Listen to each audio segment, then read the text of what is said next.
생산 운영 관리 두 번째 강의 서비스 운영 관리에 대해서 시작해 보도록 하겠습니다.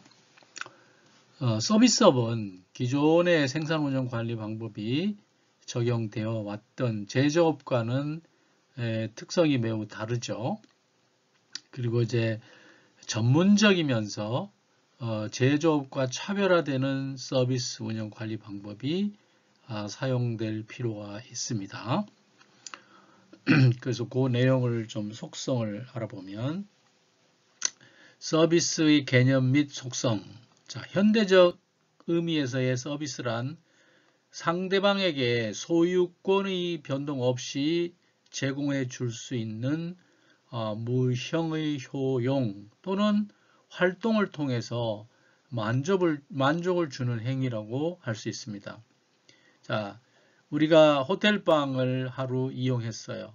호텔방의 소유권을 우리에게 변동되는 건 아니지만 우리가 하루 호텔에서 서비스를 받을 수 있는 것이죠. 그 다음에 활동이라는 것은 내가 이제 컨설팅 회사에서 일하면서 어떤 기업의 리스크 관리 컨설팅을 해준다면 그게 이제 서비스가 되는 것이죠.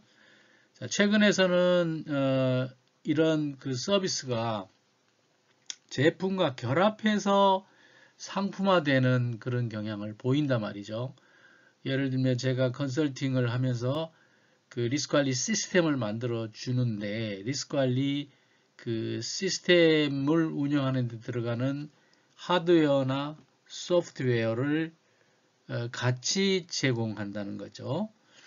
또 서비스의 고유한 특징들은 서비스업의 운용 및 관리 활동이 그 제조업에서의 그 전통적인 방식과 차이가 존재하는 것을 우리가 볼 수 있어요. 서비스 기업에서는 제조 기업과는 차별화된 운영 및 관리 기능을 필요로 한다는 거죠. 뒤에서 우리 보겠지만 이 서비스라는 것은 이 재고, 저장 이런 것도 없단 말이에요. 자, 서비스 운영의 특징을 무형성, 비분리성, 이질성, 소멸성 이 네 가지 특징을 우리가 정리해 보겠는데 서비스 운영의 무형성이라는 것은 대부분의 서비스는 형태가 없는 거죠. 눈에 보이지 않고 손에 잡히지 않는다는 거죠. 비분리성이라는 것은 서비스는 생산과 소비가 동시에 이루어진다는 거죠. 일반 재화는 생산해서 재고나 운송을 통해서 소비가 이루어지는데 서비스는 생산과 소비가 동시에 이루어진다는 거죠. 제가 이제 여러분들 그 교실에서 강의를 하잖아요. 그 강의를 하면 강의를 하는 행위는 그 강의라는 서비스의 생산인데 여러분들이 교실에서 그 강의를 들으면서 지식을 전달받는 것은 그 강의의 소비가 이제 이 소비 행위인데 그 생산 행위와 소비 행위가 동시에 이루어진다는 거죠. 그 다음에 이질성이라는 것은 서비스의 생산 과정에서 존재하는 여러 가지 가변적인 변동적인 요소 때문에 서비스의 내용과 품질이 달라질 수 있다는 거죠. 예를 들면 제가 그 경영학 원론 분반 1, 반 1과 반 2를 같이 강의한다면 반 1에서 강의한 내용이 그때 제공된 서비스가 반 2에서 이틀 후에 제공되는 서비스와 똑같다고 볼 수는 없다는 거죠. 뭐 예를 들면 그 강의실에 에어컨 작동이 안 됐다든지 아니면 그 강의실에 컴퓨터가 작동이 잘 안 돼서 정확히 전달하기가 어려웠다든지 이런 여러 가지 가변적인 요소 때문에 그 서비스가 동일한 질이라고 볼 수 없다는 거죠. 소멸성이라는 것은 생산된 서비스는 사라지고 재고로 보관할 수가 없는 거죠. 예를 들면 2020년 6월 3일에 신라호텔 102호의 방을 사용할 수 있는 서비스라면 시간이 지나면 그 6월 3일에 방 하나를 사용할 수 있는 서비스는 사라지는 거지 이게 재고로 남길 수는 없다는 거잖아요. 자, 이렇게 해서 무형성, 비분리성, 이질성, 소멸성 이런 그 서비스 운영의 특징을 잘 기억하는 게 좋습니다. 또 이질성은 아까 이제 말씀드린 같은 강의라도 제공자에 의해서 달라지고 듣는 자에 의해서 달라진다는 거죠. 오프라인 강의는 소멸성 서비스이지만 녹화 강의는 또 비소멸성 서비스도 있다는 거죠. 제가 이제 서울 디지털대학에서 10년 이상 강의를 했는데 거기에서 이제 강의가 녹화돼서 동영상이 제공되면 그거는 소멸성이 아닌 서비스일 수도 있죠. 시대에 따라서 이러한 그 서비스 운영의 특징도 변할 수 있다는 걸 말씀드리는 겁니다. 서비스 운영 전략의 수립 절차를 이제 정리한 건데요. 우리가 이제 그 서비스가 아닌 재화 생산의 운영 전략은 조금 다를 수도 있지만 그 서비스 운영 전략은 이런 모양을 보이고 있습니다. 자, 신규 서비스를 어떻게 목표할지 서비스 목표를 설정하는데 그 목표 설정에서는 그 서비스를 제공하고자 하는 기업의 가치관이나 또는 사회적 책임과 같은 요소들이 감안되어야 된다는 얘기고, 그렇게 해서 이제 이렇게 신규 서비스를 제공하기로 목표를 설정했다면 그 현재 서비스 목표와 전략을 확인하고 이제 확인하는 과정에서 서비스 환경을 분석하고 기존 서비스의 강점, 약점, 그 다음에 자원을 인풋되는 자원을 분석을 하고 그 다음에 이제 신규 서비스 전략의 이 기회와 위협을 또 확인을 하게 되죠. 이제 그 다음 단계로는 그래서 이제 현재 서비스 전략의 변경을 얼마나 할 것인지 그 변경 정도를 확인하고 신규 전략 대안을 개발하고 또 평가하고 최적 대안을 여러 대안 중에 최적 대안을 선택을 합니다. 그리고 이제 최적 대안을 실행하고 추진 결과의 평가와 통제가 이루어지고 그 다음에 어떻게 이런 것이 이제 일상적으로 다시 피드백이 되겠죠. 이런 것이 그 기존 생산 운영 전략과는 다소 차이가 있는 서비스 운영 전략의 수립 절차입니다. 자, 다음으로 이제 재고 관리로 넘어가겠습니다. 재고 관리 이하의 내용은 그 재화 생산이나 서비스 생산에 공이 같이 적용이 되는데 서비스는 재고가 있을 수 없다고 그랬지만 서비스를 생산하기 위해서 인풋되는 자원은 재고가 있을 수 있잖아요. 자, 재고 관리는 좁은 의미로는 조직에서 사용하는 물품이나 자원의 창고 보관 물량을 의미하는 것으로 미래의 판매나 사용을 목적으로 저장되는 유형 자원, 즉 원자재, 제공품, 완제품 등이 전형적인 재고의 예라고 할 수 있습니다.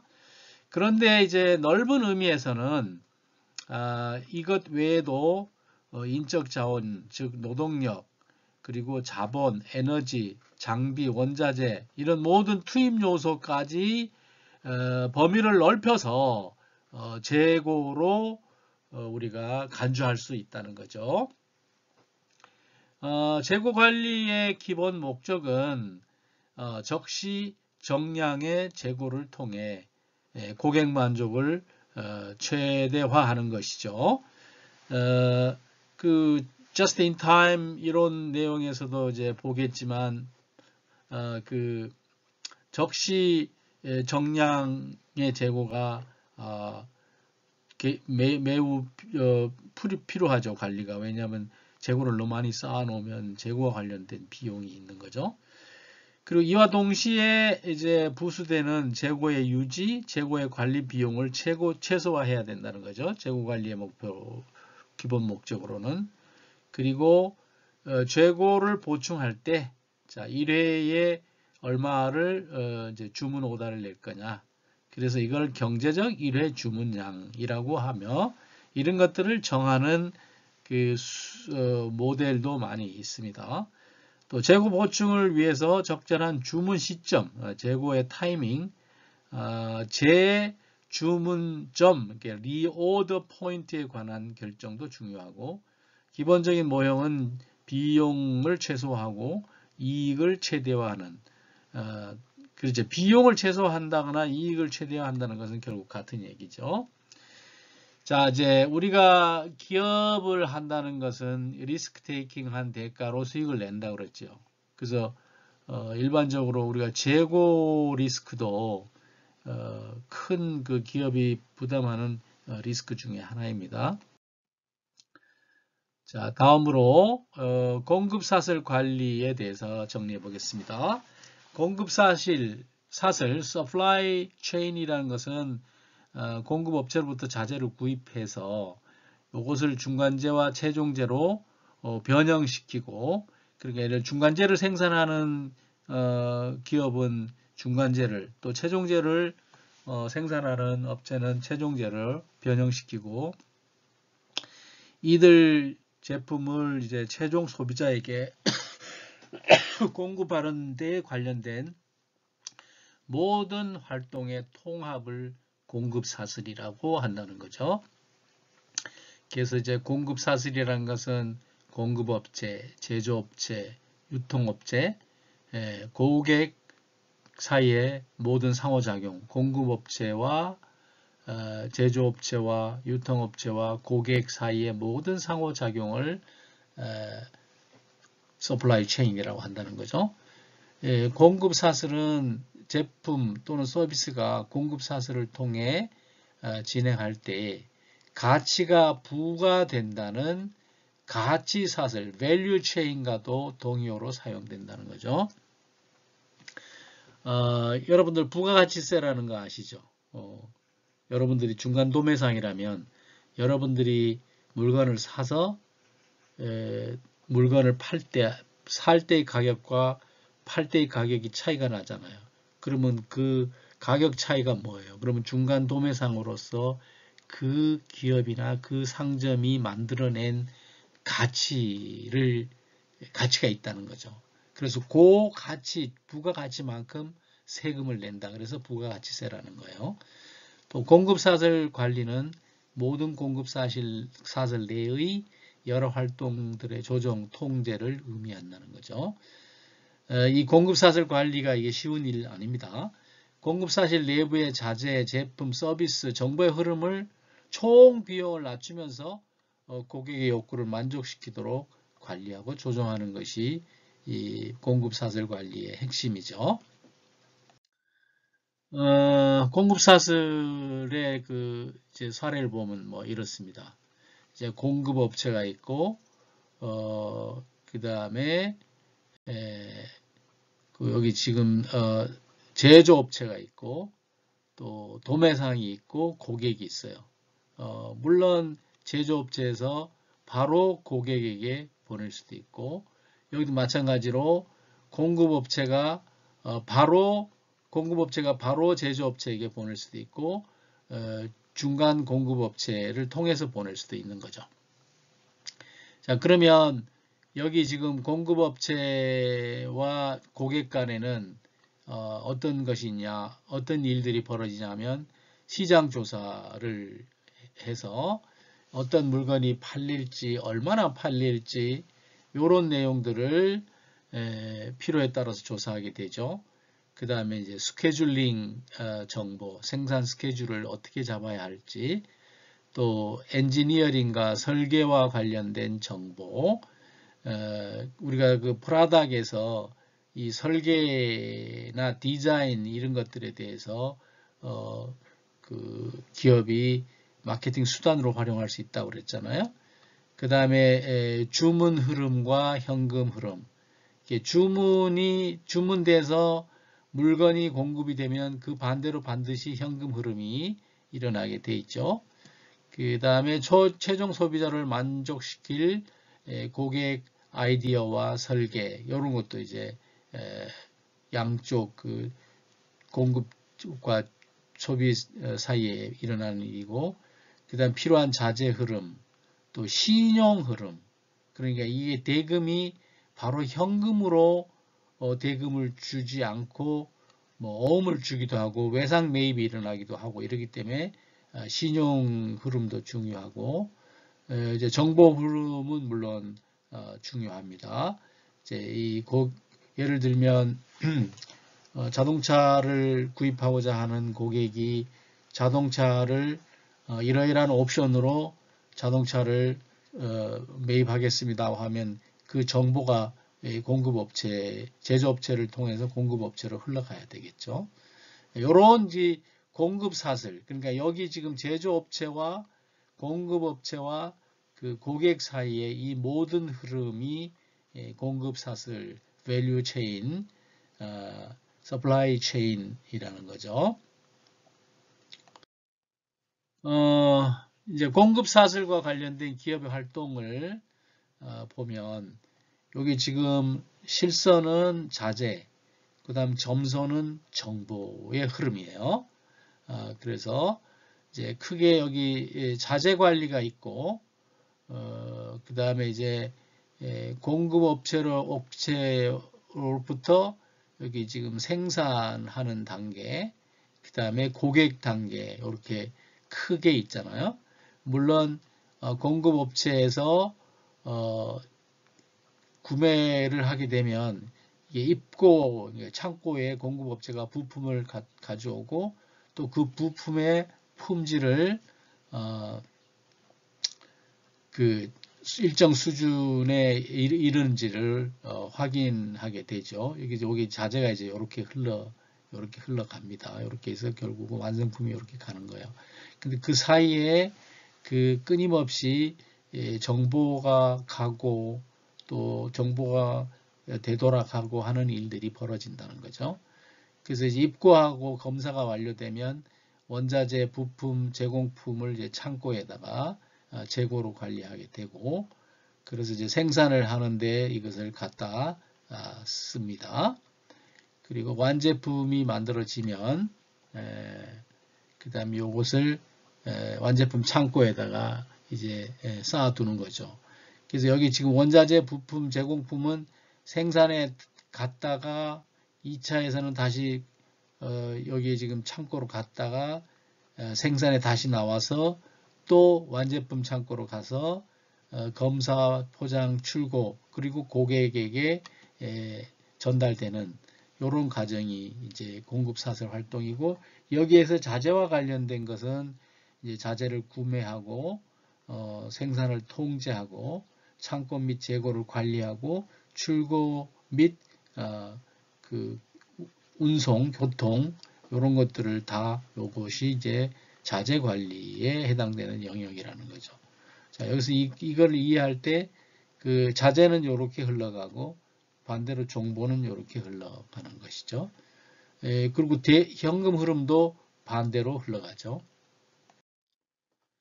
자, 여기서 이제 그 글로벌 가치 사슬하고 중소기업에 대해서 좀 정리를 해보면, 이 지금 밸류 체인이 말이죠. 이게 국내에서만 이루어지지 않는다는 거죠. 지금 이제 모든 그 경제 활동이 국제화가 되면서 글로벌 가치 사실이 형성된다는 거죠. 이것을 이제 글로벌 밸류 체인이라고 합니다. 지금 코로나19 사태로 인해서 2020년 5월, 6월 이때에 그 글로벌 공급망이 이제 다 엉망이 되고 이런 사건들이 있었잖아요. 그래서 글로벌 밸류 체인의 개념을 정리해 보면, 자, 이제 상품의 기획, 생산, 판매에 이르는 가치 사슬의 전 과정이 한 나라가 아니고 국경을 넘어 글로벌 차원에서 이루어지는 활동을 글로벌 가치 사슬이라고 합니다. 그래서 여기 글로벌 밸류 체인은 기업 간의 경쟁의 증가, 또 운송수단 및 정보통신의 발달, 신흥개발도상국의 저렴한 공급업체의 등장, 그리고 무역 자유화로 인해서 기업 전략 변화 등에 의해서 자유화로 인한 기업 전략의 변화로 인해서 이 글로벌 밸류 체인이 형성되었다는 거죠. 근데 이 글로벌 밸류 체인에서는 이제 중소기업의 역할이 큽니다. 그래서 우리나라 중소기업은 국제시장에서 인적, 물적 자원의 열세이기 때문에 대기업과 직접 경쟁이 어려워요. 뭐 어느 나라 중소기업이든 마찬가지인데, 그래서 중소기업은 이 글로벌 밸류 체인을 지배하고 또 통제력을 가진 다국적 기업을 그 중소기업의 시각에서 이해를 해야 된다는 거죠. 그래서 그런데 이제 유감스럽게도 글로벌 경영 이론은 대기업 관점에서 연구된 것이 일반적입니다. 그래서 중소기업으로서는 이 글로벌 밸류 체인의 이론으로 어떻게 이제 경쟁력을 갖추고 살아남을 것인가에 대한 전략을 세워야 된다는 것이죠. 글로벌 가치 사슬을 형성하는 요인을 정리해 보면 앞에서 잠깐 언급됐듯이 이제 기업 간 경쟁이 증가된 점이 있어요. 기업들은 자신의 경쟁력 제고를 위해서 고부가가치 핵심 역량 및 활동에 집중하고 비핵심 활동은 외주화하는 현상이 있다는 거죠. 뒤에서도 우리 보겠지만 아웃소싱이라는 거죠. 그리고 생산 사슬 내에서 기업의 경제적 이익은 설계나 브랜드 마케팅과 같은 제조 외의 영역에서 발생되는 게 크다는 거죠. 이제 미국의 대표적인 기업들이 그런 거예요. 여러분들 나이키가 지금 스포츠 용품을 설계하고 나이키 브랜드를 달고 마케팅을 하는 것에서 그 기업 가치가 올라가는 거지. 그 정작 스포츠 용품을 만드는 것은 미국이나 유럽이 아니라는 거죠. 그 다음에 글로벌 환경 혁신이 이제 또 가치 사슬 형성 요인인데, 수입 관세가 인하되고 전 세계가 경제가 같이 활성화되기 위해서 수입 관세가 인하되고 또 운송 수단이 발달됨으로 해서 해외에서 생산하는 데 들어가는 비용이 많이 낮아졌다는 거죠.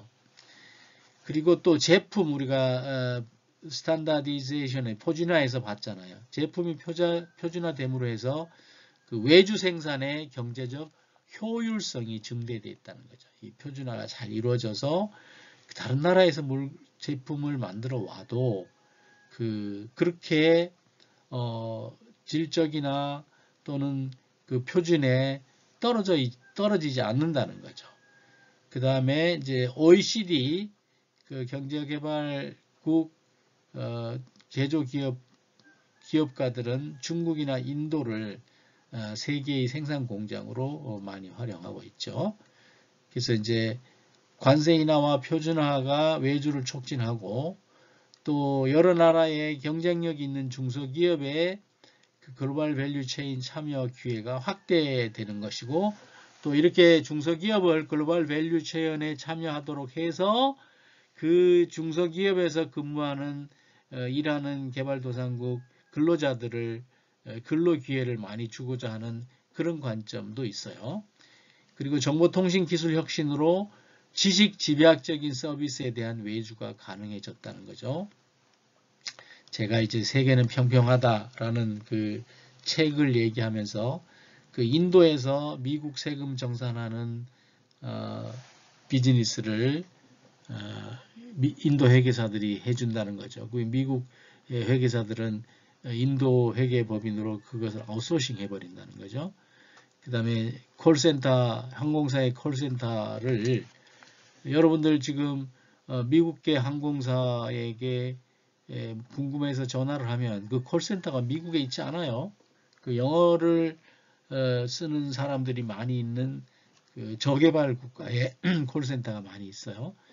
그 다음에 재무활동 개선과 리스크 분산을 위해서 그 아웃소싱 외주도 하고 공급 사슬을 재구축하기도 한다는 거죠. 자, 이제 그 마이클 포터의 가치 사슬에 대해서 좀 자세히 알아보겠는데요.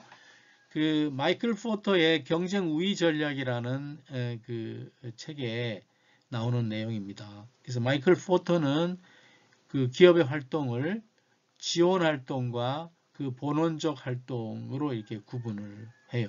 그래서 구매 물류, 제조, 출하 물류, 마케팅, 서비스 요것을 본원적인 활동이라고 하고 인프라스트럭처나 인사 노무 관리나 기술 개발이나 R&D, 조달 활동 이런 것들은 지원 활동이라고 합니다. 자, 그래서 가치사슬은 기업의 활동을 그 프라이머리 액트 본원적 활동과 지원 활동으로 구분하는데 이제 본원적 활동으로는 물류 투입이나 운영 생산, 물류 산출, 서비스 단계를 거치어서 제품 서비스의 물리적 가치를 창출하는 그런 단계로서 고객에게 직접 전달되는 부가가치 창출에 기여하는 것을 본원적 활동이라고 한다는 거죠. 반면에 지원 활동은 본원적 활동에 필요한 관련 자원과 인프라를 제공해서 부가가치 창출을 간접적으로 지원하는 그런 활동인데 기업의 인프라, 인적 자원 관리, 기술 개발, 구매 조달 이런 것들이 지원 활동에 해당이 된다는 거죠. 그래서 그 공급 사슬, 서플라이 체인은 하청 및 공급업자를 포함해서 제품을 제조 과정에 관련된 전 네트워크로 취급하는 것이 공급 사슬이고 이제 반면에 공급 사슬과의 그 대칭되는 개념으로 분배 사슬이라는 게 있어요. 그래서 생산 시점의 다운스트림에 발생하는 거래와 과정을 이제 분배 사슬이라고 하는 거죠. 다운스트림은 생산 이후에 일어나는 일들을 얘기하는 거예요. 그래서 이제 이 가치사슬 앞에 그 모형을 응용하면 그 비용 우위는 가치사슬을 재배치하거나 개별 활동의 비용 절감을 통해서 이제 비용 우위를 획득하는데 나아가서 구조적인 변화라는 것은 새로운 생산 공정이나 또 유통 경로를 확보하거나 차별화된 판매 방식을 선택하거나 하는 이러한 구조적인 변화를 통해서 비용 우위를 이룰 수도 있다는 것이고 차별화라는 것은 가치사슬 내의 개별 활동을 변화시켜서 이제 부가가치를 창출시키는 걸 얘기합니다. 개별 활동 중에서 뭐 예를 들면 구매 활동을 변화시킨다든지 그 구매 활동의 변화를 통해서 부가가치를 창출한다든지 하는 이런 것들을 차별화라고 한다는 거죠. 자, 이제 다음 이제 아웃소싱인데요. 이 아웃소싱이라는 것은 기업이 생산, 유통, 포장, 용역 이런 그 모든 업무의 이 한 부분을 기업 내부가 아닌 외부에서 조달하는 것을 아웃소싱이라고 합니다. 아웃소싱은 그 조직의 비핵심 업무를 외부 전문기관에 위탁해서 수행하게 하고 그 기업 자체는 자기의 자원을 전략적으로 중요하면서도 가장 경쟁력 있는 코어 컴페텐시, 핵심 역량에 집중시키고 또 이렇게 해서 최고의 경쟁력을 가진 기업을 구축하기 위한 새로운 경영 전략이라고 아웃소싱을 평가한다는 거죠. 아웃소싱은 기업을 혁신하고 또 경쟁력을 갖출 수 있게 하는 여러 방법 중에서 단기적으로 가장 많은 효과를 이룰 수 있는 경영 기법이라고 여겨지고 있다는 거죠. 저도 뭐 그 몇십 년 그 직장 생활하면서 이 아웃소싱과 관련된 경험을 많이 했습니다. 독일에서 코머리츠 은행에 있을 때 한때 그 수표에 그 손으로 기재된 수표의 내용을 입력하는 그런 업무를 원래는 그 코머리츠 은행 내부에 있었는데 이게 이제 핵심 업무가 아니잖아요. 정확하게 입력만 하면 되니까.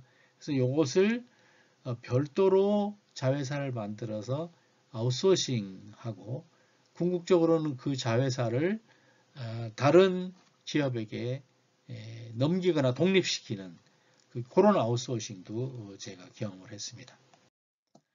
자, 우리가 이제 그 조직화에서 가상 조직의 사례를 봤잖아요. 그래서 그때 이제 그 왕자 건설이 아파트를 건립해서 분양할 때 이 부동산 매입이라든가 또는 홍보라든가 아파트 공사라든가 그 아파트 설계라든가 조경 이 모든 그 핵심 코어 컴peten스가 아닌 그런 것을 아웃소싱하는 그런 조직을 우리가 봤었죠. 이제 이 정도로 아웃소싱이라는 것은 실제로 엄청나게 많이 이루어지고 있습니다. 자, 아웃소싱 개념을 다시 한번 정리하면 이제 이 전체는 경영 전략의 하나로서 아웃소싱을 이제 생각하는 거예요. 그래서 기업의 업무를 핵심 업무와 비핵심 업무로 구분을 해서 이 비핵심 업무는 아웃소싱을 하는 거죠. 그리고 핵심 업무는 핵심 업무의 특화로 우리가 가지고 있는 경영 자원을 선택과 집중을 해서 경쟁력을 높입니다. 그리고 이제 그 아웃소싱 한 그 업무는 외부에 우리보다 더 잘하는 전문 기능이나 외부의 지식 공유를 활용하고 또 이 다른 부분의 아웃소싱도 마찬가지로 그 네트워킹을 통해서 조직화하는 것이죠. 그리고 그것의 목표는 경영의 효율화입니다. 이렇게 해서 이제 핵심 업무에 집중함으로 해서 경쟁력을 강화하고 그래서 새로운 부가가치를 창출하고 또 가상 기업을 실현하는 이것이 이제 경영 전략으로서의 아웃소싱 개념을 정리한 표가 되겠습니다. 아웃소싱의 유형을 보면요. 그 아웃소싱의 목적과 관련해서 비용 절감형 아웃소싱은 비용 절감을 위해 그 중요하지 않은 업무를 아웃소싱하는 그런 유형을 말하는데 이것은 이익 추구형 아웃소싱이라고 합니다. 그 다음에 분사형 아웃소싱은 자사 보유의 일정 기술이나 역량 등을 분사화해서 비즈니스화하는 것을 이게 스핀오프형 아웃소싱이라고 하죠. 그 제가 앞에서 예를 들었던 독일 코메르츠은행의 수표 기계가 읽지 못하는 수표의 정보를 수작업으로 입력하는 그런 것도 일종의 그 분사형 아웃소싱이라고 볼 수 있죠. 또 핵심 역량 이외의 모든 기능을 아웃소싱하는 것을 네트워크형 아웃소싱이라고 합니다. 그리고 핵심 역량 자체를 외부화시켜서 경쟁에 노출시켜서 핵심 사업의 경쟁력을 높이려는 아웃소싱을 핵심 역량형 아웃소싱이라는 거죠. 이건 뭐 아주 극도의 아웃소싱을 얘기합니다. 이건 일반 기업들은 잘 못하죠. 아주 특수한 기업들, 그런 기업들만 이런 걸 하죠. 자, 아웃소싱의 발전 단계를 정리해 보면 이제 1단계는 단순 외주화 단계입니다. 그 다음에 2단계는 공동화 단계, 3단계는 전략적 제휴 단계, 4단계는 기업 간 네트워크 형성 단계 있는데 자, 여기 지금 단순화 외주화 단계는 자체 해결하던 단순 반복적 업무를 외부 기관에 맡기거나 그 부분을 떼어내서 독립된 자회사를 설립하는 전형적인 위탁형 아웃소싱 단계를 단순화 외주화 단계라고 합니다. 또 뭐 예를 언급하면 그 코메르츠은행의 기계가 인식하지 못한 수표 내용을 수작업으로 인풋하는 그런 단계가 여기 이제 전형적인 위탁형 아웃소싱 단계가 되겠죠.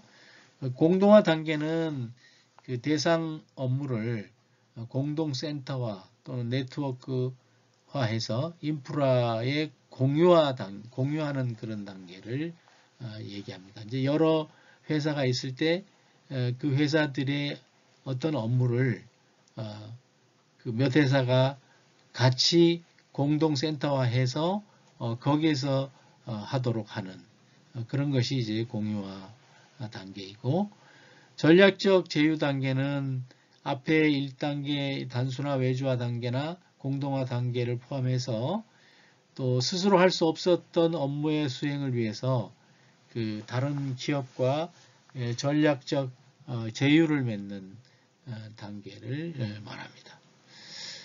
마지막으로 기업 간 네트워크 형성 단계는 아웃소싱 제공 기업과 기업이 그 네트워크, 우리 기업이 네트워크라는 가상 공간을 통해서 결합되어 특정 부분의 서비스를 네트워크 상에서 공유하는 그 단계가 기업 간 네트워크 형성 단계입니다.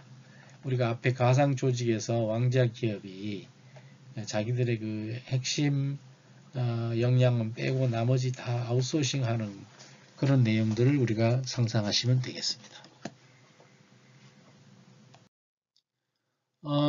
자, 그래서 생산 운영 관리의 두 번째 강의는 여기서 마치고요.